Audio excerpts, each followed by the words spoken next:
کو رخ کرنا.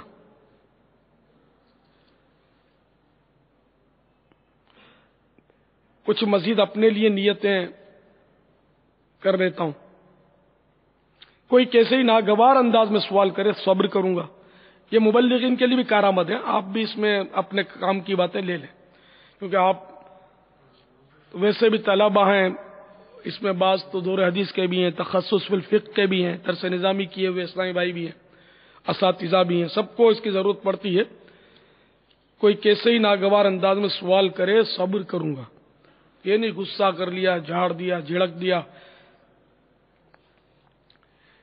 یقینی معلومات ہوگی تو ہی جواب دوں گا، ورنہ معذرت کر لوں گا، منع کر دوں گا مجھے نہیں آتا،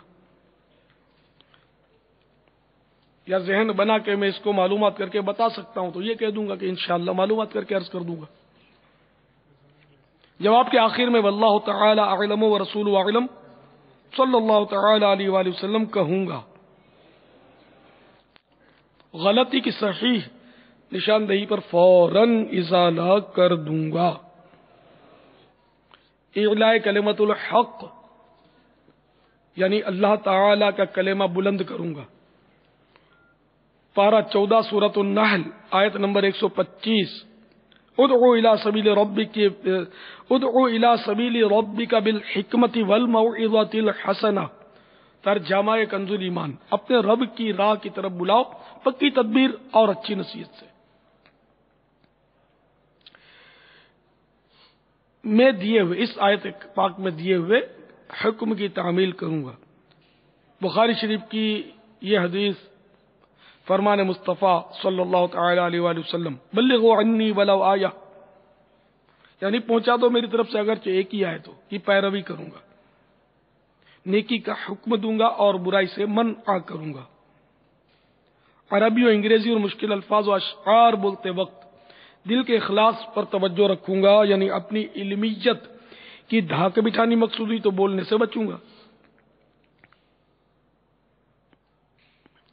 کہا لگانے لگوانے سے بچوں گا. مدنی قافلے، مدنی انعامات نیز علاقائی دورہ برائے نیکی کی دعوت کی رغبت دلاؤں گا. نظر کی حفاظت کی عادت بنانے کی خاطر جواب دینے کے دوران، بیان کے دوران حتی الامکان نگاہیں نیچی رکھوں گا. اور یوں بھی میرے آقا مدنی مصطفیٰ صلی اللہ تعالی علیہ وآلہ وسلم اکثر نگاہیں نیچی رکھا کرتے حیا سے.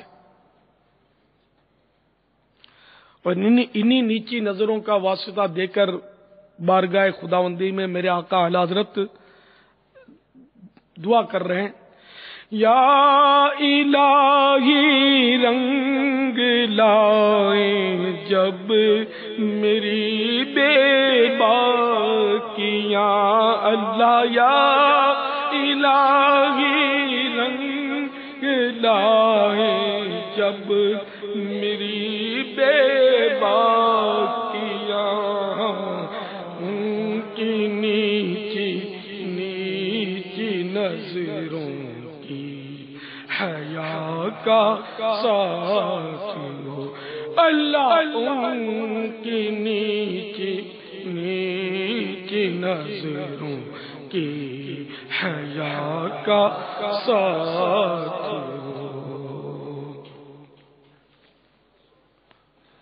بارہا ایسا ہوتا ہے کہ آنکھیں کھولنے سے فتنے کا دروازہ کھل جاتا ہے، بند رکھنے سے فتنے کا دروازہ بند ہوتا ہے. تو اب یہ کہ ہر وقت آدمی بند تو کر نہیں رکھ سکتا، اس کے لیے ممکن نہیں ہے. نابینا بہرحال ان معنوں کر فائدے میں ہوتا ہے کہ بدنگاہی کی آفتوں سے بچا رہتا ہے.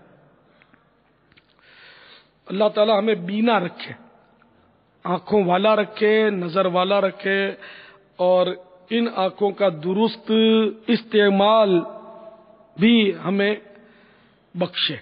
غلط استعمال سے ہم بچیں. فضول نگاہی، ادھر ادھر دیکھنا وغیرہ کی کوئی سنت نہیں ہے، گناہ بھی نہیں ہے. ادھر ادھر دیکھنا بلا ضرورت دیکھتے ہیں تو گناہ نہیں ہے، مباح ہے. لیکن اس سے بھی اگر بچنے کی عادت ڈالیں گے نا تو بدنگاہی سے بچنے کی عادت پڑے گی. اب ادھر ادھر دیکھنے میں رسک تو ہوتا ہی ہے، اب ادھر دیکھتے ہیں تو وہ عورت جا رہی ہے، سامنے دیکھتے ہیں تو اس کی چٹیاں لہراتی ہوئی اسکوٹر پہ ڈبل سواری پہ جا رہی ہے، تھوڑا سا اوپر دیکھا تو سائن بورڈ لگا ہوتا ہے روڈ پہ، اس پہ عورت کی تصویر ہوتی ہے، بتی بھی جل رہی ہوتی ہے اور بےہودہ قسم کی تصویر ہوتی ہے۔ ادھر دیکھا تو امرت بیٹھا ہوا، ادھر دیکھا تو کوئی یوں گھٹنے کر کے گندے انداز میں بے پردہ، پردے کے باوجود بے پردہ ہوا جا رہا ہے۔ تو طرح طرح کے مطلب یعنی کہ دیکھنے میں بہت مسائل ہے۔ تو جتنا ہو سکے کوشش کی جائے کہ اپنی نگاہوں کی حفاظت کی جائے۔ تو نگاہوں کو مطلب فضول نگاہی سے بچانے کا ذہن ہوگا تو بد نگاہی سے بچنے میں بہت مدد ملے گی۔ اسی لیے میں مشورہ دیا کرتا ہوں کہ گفتگو کرتے ہوئے بھی چہرے نظر نیچی رکھی جائے۔ اگر چہرہ دیکھ بھی لیا تو گناہ نہیں ہے، لیکن میں نیچی نظر رکھنے کا اس لیے مشورہ دیتا ہوں کہ بارہا امردوں سے واسطہ پڑتا ہے۔ امرد کا بھی چہرہ اگر کسی نے دیکھا اور اس کو کچھ گندی لذت پیدا نہیں ہوتی تو اس کے لیے جائز ہے، لیکن یہ اب کسی کو نہیں پتا چلے گا۔ یہ اپنے دل پر غور کرے کہ اپنی کیفیت کیا ہے دل کی، میں دیکھ رہا ہوں تو، اور اسی پر عمل کرے اس کیفیت پر کہ اگر خدا نخواستہ کچھ ایسا اندیشہ ہے یا ہے ہی ایسا مسئلہ پھر تو واجب ہو جائے گا۔ اگر نعوذ باللہ من ذالک دیکھنے سے شہوت آتی ہے خدا نخواستہ پھر تو دیکھنا حرام ہو جائے گا اور نظر کی حفاظت اس سے واجب ہو جائے گی۔ یہاں تک کہ چہرہ ہی نہیں، کپڑے دیکھنے سے ہوتا تو کپڑے بھی دیکھنے سے بچنا پڑے گا۔ علت یہاں وہی گندی لذت ہے، تو کپڑے بھی نہیں دیکھ سکتا۔ اس کی کوئی چیز اگر آپ کے پاس ہے اس کو دیکھنے سے خدا نخواستہ وہ یاد آتا ہے اور اس کے گندے خیالات میں آپ گم ہوتے تو یہ پھر وہ چیز بھی وہاں سے جان چھوڑانی پڑے گی۔ اس کا گھر دیکھنے سے کچھ ہوتا ہے، اس کے بڈھے باپ کو دیکھنے سے کچھ ہوتا ہے تو اب بڈھے باپ کو بھی دیکھنے سے بچنا پڑے گا۔ یہ کیوں علت جو ہے نا وہ وہی ہے شہوت۔ تو نگاہوں کی حفاظت جو ہے نا یہ بہت بہت بہت ضروری ہے، اور اس پر ہم لوگ بالکل آج کل دیکھ رہے ہیں کہ لوگ بالکل ناکام ہوئے جا رہے ہیں۔ نگاہوں کی اتنا غلط استعمال، گھر گھر میں غلط استعمال، ٹی وی پر فلمیں، ڈرامے۔ پہلے ہم چھوٹے تھے تو فلمیں دیکھنا بہت دشوار تھا، صحیح بولتا ہوں، ہم چھوٹے تھے نا تو ٹی وی کا تو وجود ہمارے ہاں تو نہیں تھا، تو وہ پیسے اتنے کہاں سے لائے؟ دل کرے بھی کہ بھائی چلو بھائی کوئی جائے کہ میں فلم دیکھوں تو ضروری نہیں کہ اس کے بعد پیسے ہونا، اتنی ہمت کہ وہ سنیما گھر میں جا کر وہ دور دور سنیما گھر ہو، گھر کے پاس تھوڑی ہوتا سنیما گھر، چند ایک سنیما تھے باب المدینہ میں تھوڑے سے، تو وہ اپنے جس کے پاس پیسے ہوں یا اس کا باپ لے جائے تو بڑا بھائی لے جائے تو ایسا کوئی چھوٹا لڑکا اور وہ جائے تو جائے، ورنہ نہیں فلم نہیں دیکھ پاتے تھے تب، اتنا نہیں تھا، سنیما گھر دور دور ہوتے تھے، تو جائے تو وہ کبھی کبھار کو چھٹیوں میں یا ایسے موقع پر کوئی ایک آدھ فلم دیکھے اور پھر سب کو اسٹوریاں سناتا پھرے اور فخریہ مطلب جتاتا پھرے کہ میں نے یہ فلم دیکھی ہے۔ وہ بچپن کا دور۔ پھر اچانک اعلان ہوا کہ بھائی وہ وی سی آر، یعنی پتہ چلا کوئی وی سی آر جیسا وہ آ گیا ہے آلہ، وہ بدماش جو ہے وہ بعض گھروں میں چھپ گیا، سامنے نہیں آیا، گھروں میں چھپ گیا، اور پھر جو پیدا کیر اور ذرا وہ پاورفل لوگ ہوتے ہیں نا، یہ بھتوں کی ترکیب کے ساتھ اور سرپرستیوں میں وہ گھروں میں چھپ چھپ کر دکھانے لگے۔ اور مجھے اچھی طرح یاد ہے کہ وہ 10 روپیے اس کی ٹکٹ لیتے تھے فلم کی، صرف 10 روپیے، تو گھر میں وہ اطمینان سے اس کو دکھاتے تھے فلم۔ یہ شروع ہوا سلسلہ، یہ بھی ہمارا اس وقت لڑک پن تھا۔ الحمدللہ میں نے تو ابھی دعوت اسلامی میں آنے کے باوجود برسوں تک وی سی آر نہیں دیکھا تھا کہ یہ ہوتا کیسا ہے۔ بہت بعد میں کسی نے مجھے دکھایا کہ دیکھو یہ جو پیٹی رکھی ہوئی نہیں ہوئی یہ وی سی آر ہے۔